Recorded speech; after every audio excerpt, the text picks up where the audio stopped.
بسم اللہ الرحمن الرحیم۔ السلام علیکم معزز طلبہ کرام، آپ سب کیسے ہیں؟ آج ہم نور الانوار کے سبق نمبر 41 کو پڑھیں گے، اور آج کے سبق کا عنوان ہے سابقہ اعتراض کا جواب۔ اور آج کے ہمارے سبق کی عبارت فیقول المصنف فی جوابہ من جانب ابی حنیفہ سے شروع ہوتی ہے۔ آئیے سب سے پہلے عبارت پڑھ کے اس کا ترجمہ کرتے ہیں اور اس کے بعد باقاعدہ سبق کی وضاحت کی طرف بڑھتے ہیں۔ تو مصنف علیہ رحمہ لکھتے ہیں فیقول المصنف فی جوابہ من جانب ابی حنیفہ رحمہ اللہ تعالی،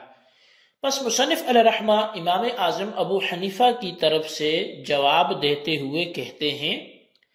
ان قول الزوج الثانی محللا ایاہا للزوج الاولی،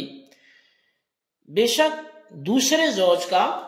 اس عورت کو پہلے زوج کے لیے حلال کرنے والا ہونا انما نثبتہ بحدیث العسیلۃ لا بقولہ حتی تنکح کما زعمتم، تو ہم تو اس بات کو عسیلہ کی حدیث سے ثابت کرتے ہیں، نہ کہ اللہ تعالیٰ کے اس فرمان حتی تنکح زوجا غیرہ سے ثابت کرتے ہیں کہ تم اعتراض کرو۔ وبیانہ،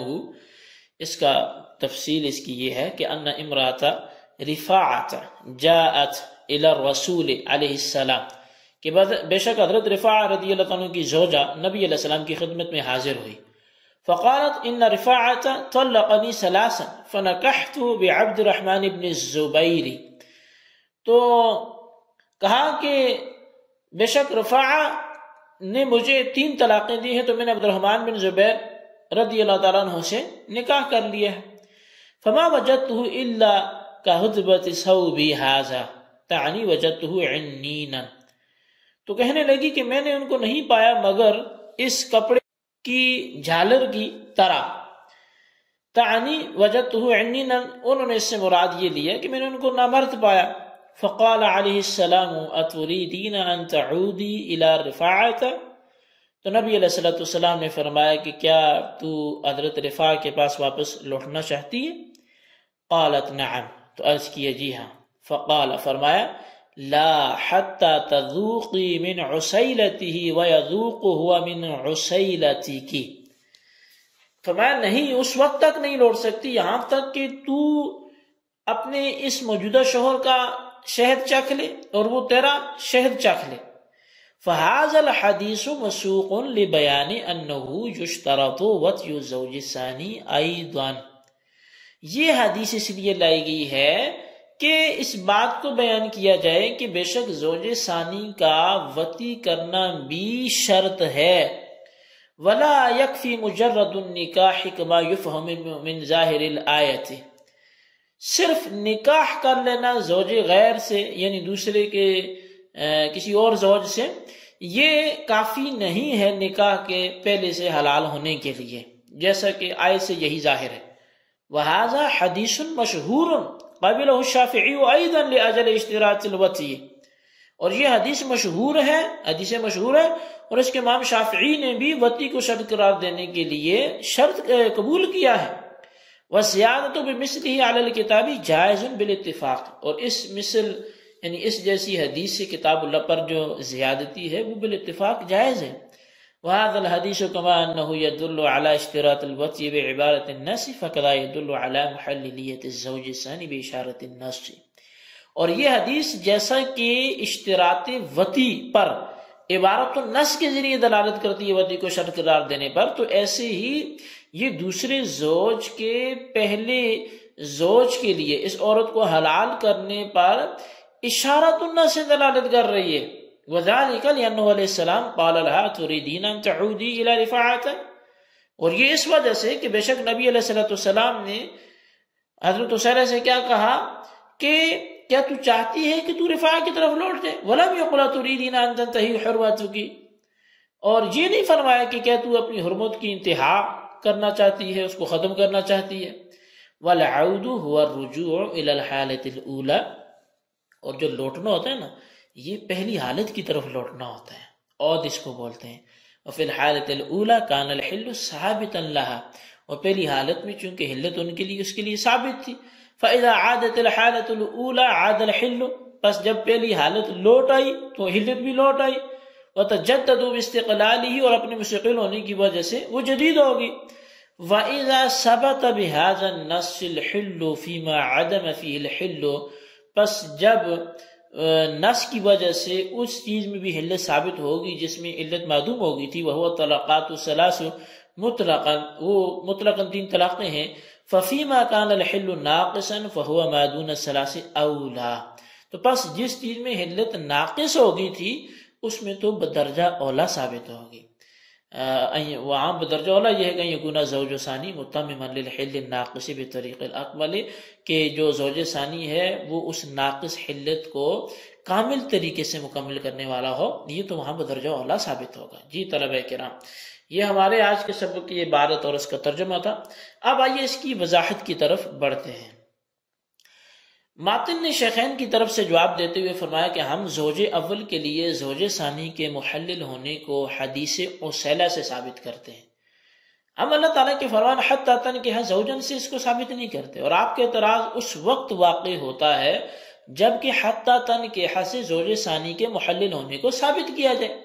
پس جب ہم حتی تنکح سے زوج ثانی کے محلل ہونے کو ثابت ہی نہیں کرتے بلکہ حدیث عسیلہ سے کرتے ہیں، تو آپ کا اعتراض کہ زوج ثانی کو محلل ماننے کی صورت میں خاص یعنی کلمہ حتی کا جو مقتضا ہے وہ باطل ہو جاتا ہے، تو یہ اعتراض ہی ہم پر نہیں وارد ہوگا، کیونکہ ہم نے تو اس کو دخل اندازی کی ہی نہیں ہے حتی کے خاص ہونے پر۔ اور حدیث عسیلہ کی تفصیل جو ہے وہ یہ ہے کہ ایک دفعہ رفاعہ رضی اللہ تعالیٰ عنہ کی بیوی رسول اکرم صلی اللہ علیہ وسلم کی خدمت میں حاضر ہوئی اور آپ سے عرض کیا کہ میرے شوہر رفاعہ نے جب مجھے 3 طلاقیں دی تو میں نے عدت گزارنے کے بعد عبد الرحمن بن زبیر سے نکاح کر لیا، مگر میں نے ان کو نہ مرد اور عورتوں کے حق میں ناکارہ پایا۔ تو رسول اکرم صلی اللہ علیہ وسلم نے یہ سن کر فرمایا کیا تم رفاعہ کے پاس لوٹنا چاہتی ہو؟ تو عرض کیا جی ہاں۔ تو نبی علیہ السلام نے یہ سن کر فرمایا کہ تم رفاعہ کے پاس اس وقت تک نہیں لوٹ سکتی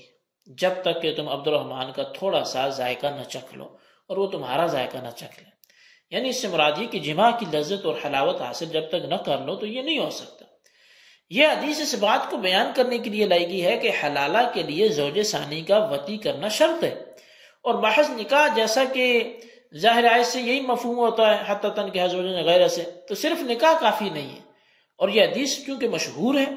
امام شافعی نے بھی حلالہ کے واسطے وطی شرط قرار دینے کے لیے اس کو قبول کیا ہے، اور اس جیسی حدیث مشہور سے چونکہ کتاب اللہ پر زیادتی کرنا بھی بالاتفاق جائز ہے۔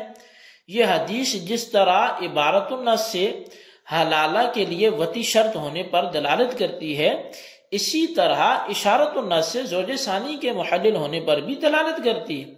اس طور پہ کہ رسول خدا صلی اللہ علیہ وسلم نے اس عورت سے فرمایا تھا اتریدین ان تعودی الی رفاعۃ، کیا تم رفاعہ کے پاس لوٹنا چاہتی ہو؟ اور آپ نے یہ نہیں فرمایا تریدین ان تنتہی حرمتک، کیا تم اپنی چاہتی ہو کہ تمہاری حرمت ختم ہو جائے؟ بہرحال اللہ کے رسول صلی اللہ علیہ وسلم نے ان تعودی کا لفظ فرمایا ہے، اور تعودی عود سے بنا ہے، اور اس کا مطلب ہے پہلی حالت کی طرف لوٹنا، اور پہلی حالت میں یعنی رفاع کے پاس رہتے ہوئے اس عورت کے لیے حلت ثابت تھی، لہذا جب یہ عورت پہلی حالت کی طرف لوٹے گی تو اس کی حلت بھی لوٹے گی اور مستقل ایک نئی حلت پیدا ہو جائے گی۔ اس حدیث سے معلوم ہوا کہ زوج ثانی مطلقہ مغلظہ کو زوج اول کے لیے مستقلاً حلال کر دیتا ہے، اور زوج ثانی زوج اول کے لیے محلل ہے۔ اور جب اس حدیث کے ذریعے اس صورت میں حلت ثابت ہو گئی جس صورت میں حلت بالکل معدوم تھی، یعنی زوج اول کے 3 طلاقیں دینے کی صورت میں، تو جس صورت میں حلت بالکل معدوم نہیں ہوئی بلکہ حلت ناقص ہے، یعنی زوج اول کے 3 سے کم طلاق دینے کی صورت میں، تو اس صورت میں زوج ثانی بدرجہ اولا اس ناقص حلت کو پورا کر دے گا، کیونکہ معدوم کو موجود ذکر کرنے کی بنسبت کسی ناقص چیز کو مکمل کرنا آسان ہے۔ بس ثابت ہوا کہ جس طرح زوج اول کے اپنی بیوی کو 3 طلاق دینے کی صورت میں زوج ثانی زوج اول کے لیے محلل ہوتا ہے، یعنی زوج اول کے لیے اثر نو 3 طلاقوں کا حق ثابت کر دیتا ہے، اسی طرح زوج اول کے 3 سے کم طلاق دینے کی صورت میں بھی زوج ثانی زوج اول کے لیے محلل ہوگا، یعنی زوج اول کے لیے اثر نو 3 طلاقوں کا حق ثابت کر دے گا۔ جی طلباء کرام، یہ ہمارے آج کے سبق میں موجود جواب تھا جو گزشتہ سبق کے اعتراض کے حوالے سے تھا۔ امید آپ کو سمجھ آیا ہوگا، نہیں سمجھ آیا تو پھر سنیں سبق اور اس کو رپیٹ کریں اور اپنے رجسٹر پر خلاصتاً اس کو نوٹ کریں، بالخصوص ان سوالات کے جوابات ہیں۔ سوال نمبر 1 یہ ہے کہ حدیث اسیلہ سے کیا مراد ہے؟ حدیث تحریر کریں۔ اور سوال نمبر 2 یہ ہے کہ عود کا معنی کیا ہے اور انت عودی یہ کس سے ماخوذ ہے؟ اللہ تبارک و تعالیٰ سے دعا ہے جو کچھ ہم نے سنا پڑھا اسے یاد رکھنے کی توفیق نصیب فرمائے، آمین بجاہ النبی الامین صلی اللہ علیہ وسلم۔